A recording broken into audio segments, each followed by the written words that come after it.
கலைஞர் கனவு இல்லம் திட்டத்தில் வீடு கட்ட ஆணை வழங்கியவர்களை பிடிஓ சாதி ரீதியாக பேசியதை கண்டித்து விசிக உள்ளிருப்பு போராட்டம்.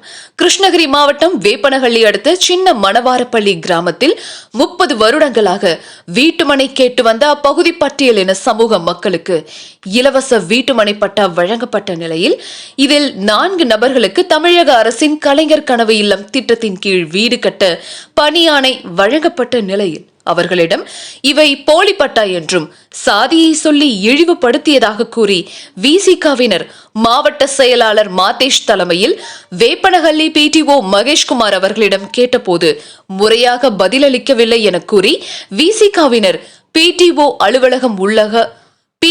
அலுவலகம் உள்ளாக உள்ளிருப்பு போராட்டத்தில் ஈடுபட்டனர். பின் சம்பவ இடத்திற்கு வந்த கிருஷ்ணகிரி டிஎஸ்பி முரளி பேச்சுவார்த்தையில் ஈடுபட்டதை தொடர்ந்து விசிகவினர் போராட்டத்தை கைவிட்டனர். இதனால் அப்பகுதியில் பதற்றமான சூழல் நிலவியது.